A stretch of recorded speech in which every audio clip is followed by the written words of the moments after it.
así les cuento un poquito rápido. Conocí a Jesús o escuché de Jesús por primera vez cuando tenía 8 años. Mis papás tenían muchísimos problemas. Todo el tiempo estaban peleando, discutiendo. Mi papá era alcohólico, tenía muchos problemas con el alcohol. Algunas veces golpeaba a mi mamá y ellos siempre peleaban muy fuerte, ¿no? Y mi papá llegaba a las 3, 4 de la mañana a la casa y a veces se le olvidaban las llaves o no se acordaba que las traía del alcohol, entonces llegaba y empezaba a patear la puerta y así. Y nosotros lo único que hacíamos era meternos abajo de las cobijas y esperar a que todo pasara, y al otro día pues nos teníamos que levantar temprano para ir a la escuela. Entonces cuando llegamos a Jesús, llegamos pues ya bien quebrados, ¿no? Aunque yo tenía 8 años. Y mi mamá escuchó que le estaban compartiendo a alguien y le dijeron, hay una iglesia donde hablan de Jesús y donde leen la Biblia, que está ahí por Plaza Universidad, atrás de un banco, pero ni siquiera le estaban compartiendo a ella solo escuchó que le estaban diciendo a alguien más. Y entonces el siguiente domingo nos levantó temprano y dijo, vamos a ir a ese lugar del que dicen, donde leen la Biblia y hablan acerca de Jesús. Y sin la dirección, sin saber a qué hora, sin nada, fuimos a buscarlo, ¿no? Entonces llegamos, mis papás entraron ahí al auditorio y a mí me mandaron a la clase con los niños, y la maestra de los niños al final se me acercó y me empezó a hablar acerca de Jesús y me dijo, si tú quieres, Él puede vivir en tu corazón. Y me compartió y todo, y yo dije, sí, yo quiero. Y a partir de ahí nos empezamos a congregar en esta iglesia.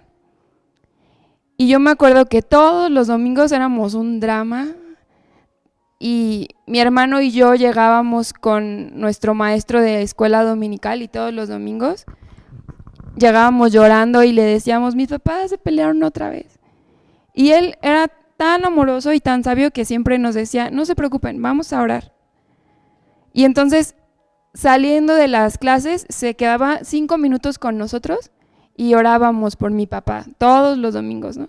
Y todos los domingos era la misma historia, así llegar llorando de que mis papás se peleaban otra vez, y él lo mismo era, no se preocupen, vamos a orar.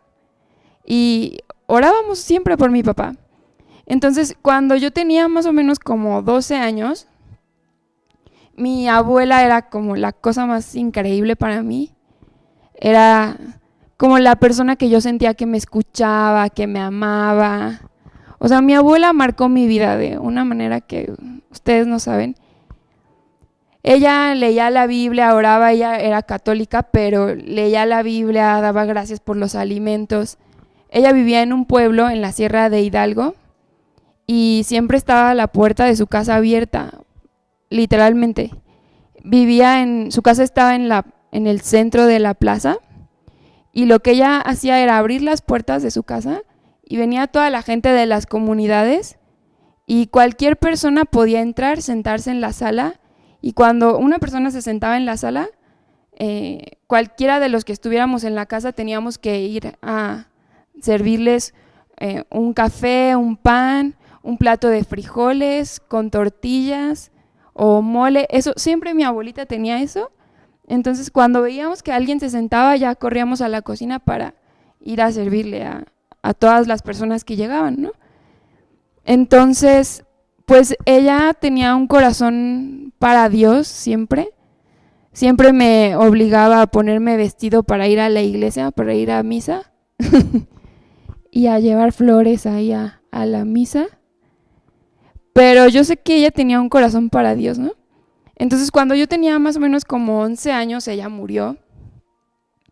Y con toda la inestabilidad que había en mi casa y eso, la muerte de mi abuela fue horrible para mí. Entonces yo me quería morir, yo no quería nada, yo literalmente me quería suicidar. Tenía 11 años y no sé dónde aprendí que si te tomabas muchas pastillas te morías. Entonces un día lo que hice, porque me daba miedo tragármelas, ¿no? Entonces un día lo que hice es que empecé a agarrar así pastillas y me las tragaba, pero encontré unas que eran muy pequeñitas y esas no me daba tanto miedo, entonces me las tomaba y yo decía, bueno, con estas ya me voy a morir, ¿no? Entonces, y nadie sabía nada, porque mis papás estaban en su mundo y todo. Y un día en la iglesia hicieron una actividad de subir ahí a una montaña y no sé qué. Y entonces subimos esta montaña y estando ahí en la montaña había una persona que estaba parada enfrente, que ahora están en Ecuador, Marco y Marta Claudia Mosqueda, no sé si los conocen. Bueno, ellos estaban ahí compartiendo y de pronto la persona que estaba compartiendo ahí enfrente dice, aquí hay alguien que se quiere morir. Y yo, sin pensarlo, así, no sé cómo, desde donde estaba fui corriendo y me arrodillé enfrente y empecé a llorar, así, terminé tirada en el piso y empecé a llorar y le dije, yo soy la que se quiere morir, ¿no? Y empecé a llorar y una niña de la misma edad que yo, así de 11 años, llegó, me abrazó, empezó a orar por mí, me empezó a ministrar y yo solamente lloraba y lloraba y lloraba y lloraba. Pero yo decía, ¿cómo es posible que Dios sepa que yo me quiero morir? O sea, nadie sabía, yo no le había contado a nadie, mis papás ni siquiera se habían dado cuenta. O sea, a veces ellos iban a trabajar y si estábamos de vacaciones, yo me quedaba acostada todo el día en mi cama, ni comía, no me levantaba, nada, y mis papás nunca se daban cuenta. O sea, podía estar así varios días y mis papás ni se enteraban y yo me tomaba estas pastillas y me hacían dormir y me quedaba ahí y nadie se enteraba, ¿no? Pero ese día, cuando vi que a Dios le importaba mi vida y cuando tuve como o sea, que Jesús se acercó a mí y me dijo, oye, yo sí me doy cuenta que tú te quieres morir. Entonces ese día yo me rendí a Dios y le dije, ok, si a ti te importo, si tú me quieres, si tú me amas, entonces yo te entrego todo, ¿no? Y ahí yo me enamoré perdidamente de Dios y dije, lo que tú quieras, cuando tú quieras, como tú quieras, a la hora que tú quieras, yo voy y yo lo hago. Y así empecé como a enamorarme de Dios día a día. Y entonces un día escuché a un misionero que estaba ahí compartiendo, a un maestro de Cristo para las Naciones en Dallas. Y él decía, no, yo siempre llevo a mis estudiantes y los llevo a una isla y lo que hago es que los dejo ahí por 2 meses y después regreso por ellos y normalmente les da malaria o algo así y entonces les hago unas playeras que dicen, tengo malaria por hablar de Jesús. Y me acuerdo que cuando yo escuché ese testimonio, yo dije, wow, yo quiero tener malaria por Jesús. O sea, de verdad yo estaba así de, wow, yo quiero servir a Dios en otros países y que me den malaria y así, y que me hagan una playera también, ¿no? O sea, tenía como 13 o 14 años, pero tenía este deseo tan fuerte. Y bueno, pasaron los años y Dios me dio la oportunidad de estar viviendo 1 año en Guinea Ecuatorial. Y al final del tiempo que estuve allá sirviendo, un día, ¿qué creen que me pasó? Que me dio malaria. Ya habían pasado como 10 años y entonces me acuerdo que estaba ahí acostada en mi cama, duele muchísimo, te da mucha fiebre y estaba ahí acostada. Y me giraba tantito y decía, au, au, au. Y luego del otro lado, au, au, au, así puedes sentir cada hueso. Y entonces estaba ahí acostada con el dolor y de pronto me vino esta oración. Y yo dije, Dios, tú respondes oración. Y yo, gracias Dios. Pero me acuerdo que me levanté y empecé a escribir una nota ahí en el teléfono y yo dije, tengo malaria por hablar de Jesús. Qué honor tan grande, ¿no?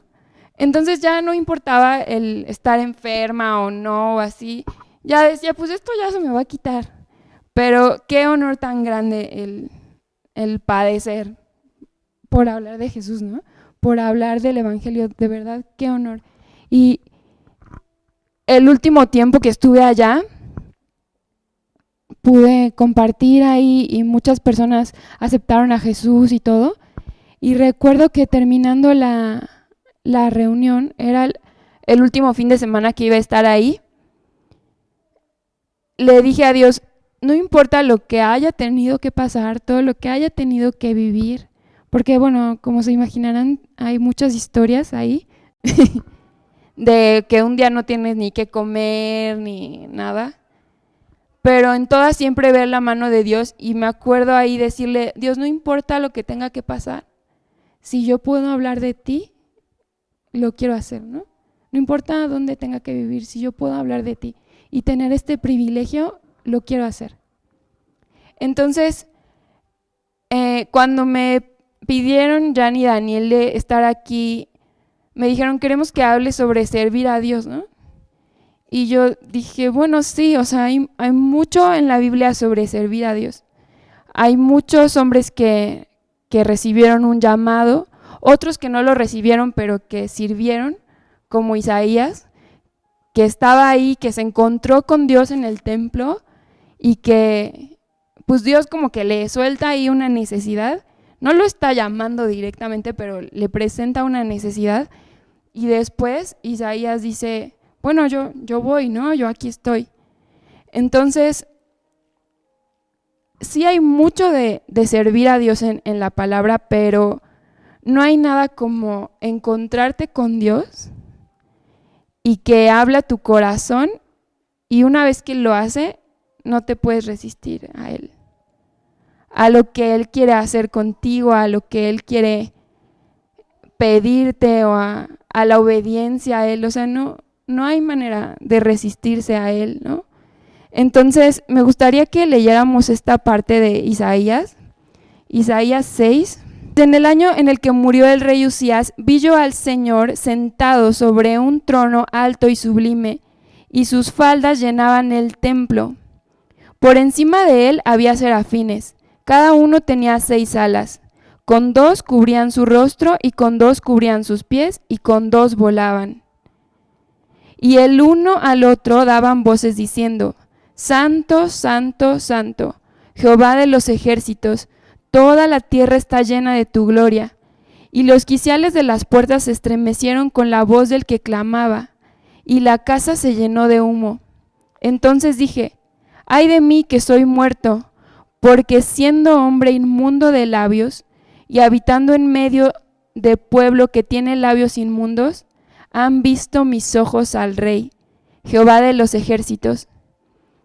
Y voló hacia mí uno de los serafines, teniendo en su mano un carbón encendido, tomado del altar con unas tenazas, y tocando con él sobre mi boca, dijo, he aquí que tocó tus labios,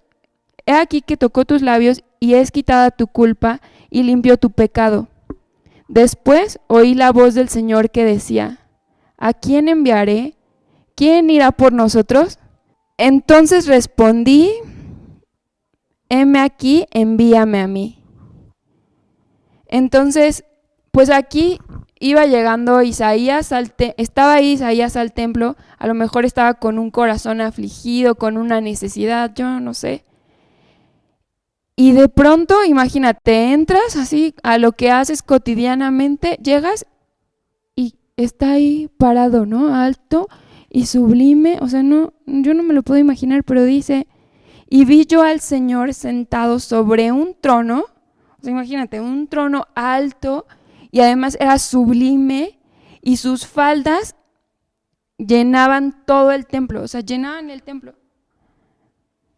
Por encima de él había serafines, o sea, imagínate ya verlo ahí sentado en el trono y luego ver unos serafines ahí también cantando y diciéndole santo, ¿no? O sea, este encuentro que tuvo con Isaías, primero lo confrontó y dijo, no, yo como que no soy digno de esto, ¿no? Y entonces el ángel, el serafín vino y le dijo, no te preocupes, nosotros te vamos a limpiar y te vamos a purificar. Y eso es lo que hace Dios con nosotros, o sea, llegamos, nos limpia, nos transforma, nos hace dignos de Él a través de Jesús, y después nos invita a participar con Él en su obra. Y a veces no te dice, oye, yo quiero que tú vayas y le digas a esa señora que la amo, que le lleves una despensa o que hagas esto, ¿no? A veces no te dice así, pero a veces vas caminando en la calle y te encuentras a esa señora que tiene 3 hijos y quién sabe qué les va a dar de comer, ¿no? Y tú ves la necesidad y entonces ahí como que, ay, mira, hay una señora que necesita, ¿a quién enviaré? Y entonces ahí es donde nosotros debemos responder, bueno, quien quiera, ¿no? Yo aquí estoy, yo voy y yo le doy de lo que tengo. Y ahora, esto pónganlo en pausa. Y ahora vamos a ver Isaías 53. ¿Alguien lo puede leer? ¿Quién ha creído a nuestro anuncio? ¿Y sobre quién se ha manifestado el brazo de Jehová? Subirá cual renuevo delante de él, y como raíz de tierra seca, no hay parecer en él ni hermosura. Le veremos, mas sin atractivo para que le deseemos. Despreciado y desechado entre los hombres, varón de dolores, experimentado en quebranto, y como que escondimos de él el rostro, fue menospreciado y no lo estimamos. Ciertamente llevó él nuestras enfermedades y sufrió nuestros dolores, y nosotros le tuvimos por azotado, por herido de Dios y abatido. Mas él herido fue por nuestras rebeliones, molido por nuestros pecados. El castigo de nuestra paz fue sobre él, y por su llaga fuimos nosotros curados. Todos nosotros nos descarriamos como ovejas, cada cual se apartó por su camino, mas Jehová cargó en él el pecado de todos nosotros. Angustiado él y afligido, no abrió su boca, como cordero fue llevado al matadero, y como oveja delante de sus trasquiladores, enmudeció y no abrió su boca. Por cárcel y por juicio fue quitado, y su generación, ¿quién la contará? Porque fue cortado de la tierra de los vivientes, y por la rebelión de mi pueblo fue herido. Y se dispuso con los impíos su sepultura, mas con los ricos fue en su muerte, aunque nunca hizo maldad, ni hubo engaño en su boca. Con todo esto, Jehová quiso quebrantarlo, sujetándole a padecimiento. Cuando haya puesto su vida en expiación por el pecado, verá linaje, vivirá por largos días, y la voluntad de Jehová será en su mano prosperada. Está hablando de Jesús, ¿verdad? Este capítulo de Isaías se escribió 700 años antes de que Jesús viniera, más o menos como unos 700 años antes. Y a ver, te quiero preguntar una cosa. El Dios que está describiendo, porque está hablando de Jesús, pero también es Dios, ¿no? Que está hablando aquí Isaías, y el que está describiendo en el capítulo 6, ¿es el mismo? Sí, ¿no? Pero en uno está diciendo alto y sublime y todo. Y en otro nos está diciendo que sin hermosura y sin atractivo para que lo deseemos. ¿Quién ha creído en nuestro anuncio y sobre quién se ha manifestado el brazo de Jehová? Subirá cual renuevo delante y como raíz de tierra seca. Y dice, no hay parecer en él, ni hermosura. Lo veremos, mas sin atractivo para que le deseemos. Despreciado y desechado entre los hombres, varón de dolores, experimentado en quebranto, y como que escondimos de él el rostro, fue despreciado y no lo estimamos. Ya se estaba hablando de él, se estaba hablando de su preexistencia, de que él ya desde el principio era, o como dice Juan, el verbo era con Dios y el verbo era Dios. Y el mejor ejemplo de servicio a Dios que tenemos es Jesucristo, ¿no? Porque también en Hebreos 8 habla de que por lo que padeció, Él aprendió obediencia. Juan 1, del 1 al 5. Solo quiero que tengamos diferentes vistas de la persona de Jesús. Sí, 1 del 1 al 5, por favor. En el principio era el verbo, y el verbo era con Dios, y el verbo era Dios.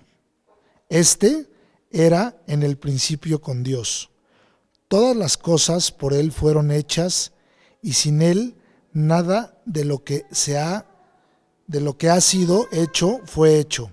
En Él estaba la vida, y la vida era luz de los hombres. La luz en las tinieblas resplandece, y las tinieblas no prevalecieron contra ella. Y aquel Verbo fue hecho carne y habitó entre nosotros, y vimos su gloria, gloria como del unigénito del Padre, lleno de gracia y de verdad. A ver, de estos versículos quiero que me ayuden a sacar las características de Jesús que se muestran aquí. Se los voy leyendo. Dice, en el principio era el Verbo, y el Verbo era con Dios, y el Verbo era Dios. Este era el principio con Dios. ¿Hay alguna cualidad de Jesús ahí? A ver, díganme una.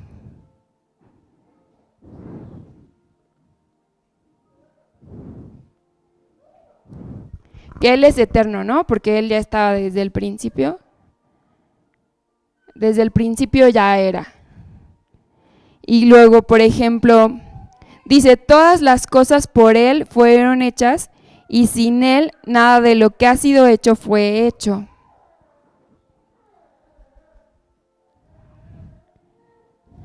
Entonces, ¿qué es un Dios creador, no? Aquí podemos ver que Él es un Dios creador, que en Él estaba la vida, que Él era la luz, y que en la luz las tinieblas resplandecen.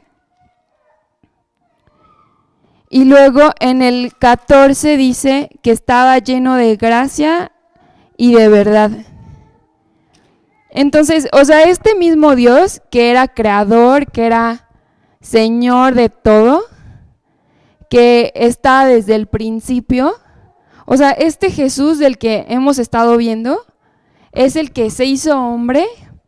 Y vamos a leer Filipenses 2, y dice así, haya pues en ustedes este mismo sentir que hubo también en Cristo Jesús, el cual, siendo en forma de Dios, no estimó el ser igual a Dios como cosa que aferrarse, sino que se despojó de sí mismo.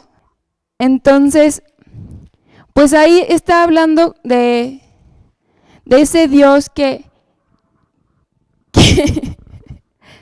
de ese Dios que lo hizo todo, de ese Dios que es tan grande y tan hermoso, pero que se hizo hombre solamente para dar su vida por ti y por mí.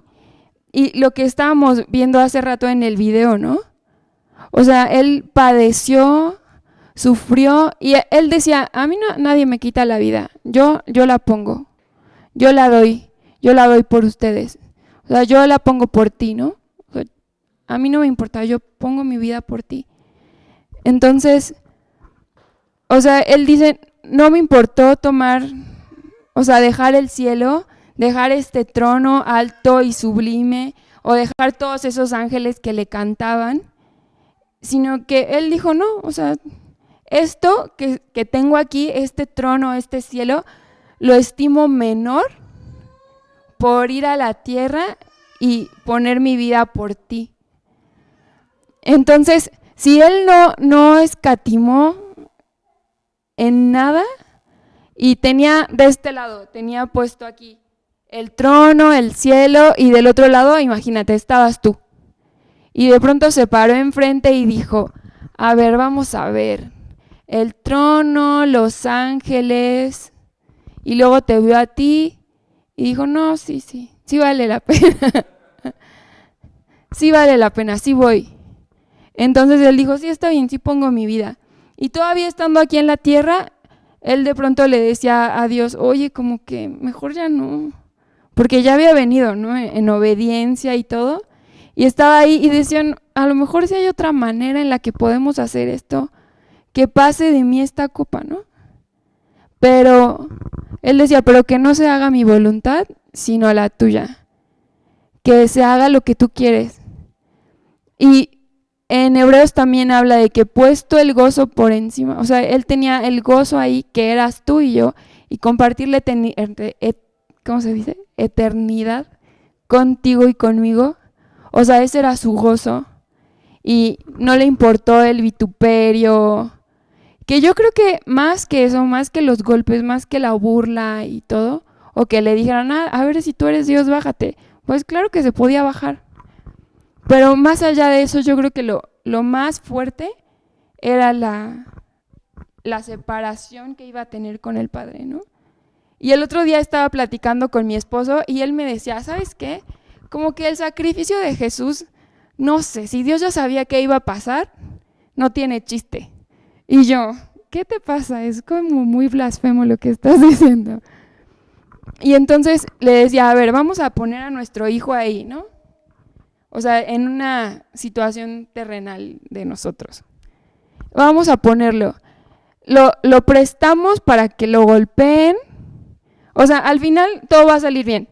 Después nos lo van a devolver bien, ¿no? Y él va a estar bien y va a tener un gran premio por esto. Pero nos lo piden y nos dicen, ¿saben qué? Es muy importante, lo necesitamos, va a salvar al mundo, va a salvar a muchas personas y necesitamos a su hijo para salvar a muchas personas. Entonces, préstamelo, lo vamos a golpear, nos vamos a burlar de él, se va a morir, lo vamos a crucificar y después va a resucitar y ya te lo devolvemos. Y yo decía como que o sea, está medio difícil, ¿no? Y medio fuerte. Entonces, esa separación que tuvo con el Padre, nunca, en toda la historia, en toda la eternidad, ellos nunca se habían separado. O sea, ellos estaban así desde el principio, porque en el principio era el Verbo con Dios y el Verbo mismo era Dios, ¿no? Es como si por un instante te separaras del alma, de tu alma. O sea, como si te arrancaran el alma y te la pusieran. O sea, ni siquiera me lo puedo imaginar.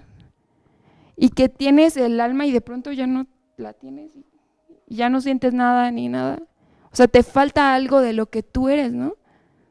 Entonces, o sea, ese yo creo que es parte del sacrificio tan fuerte de Jesús, ¿no? Entonces, si Él no reservó nada, no reservó a su Hijo, no reservó su propia vida para darnos salvación y para compartirnos una eternidad con Él, entonces Él no va a reservar nada para ti. O sea, todo lo que Él escribió para ti, ahí está, ¿no? Todo lo que Él tiene para ti, ahí está. Y no se va a quedar con nada, no va a guardar nada. Todo eso está ahí, porque ni siquiera su propia vida te reservó.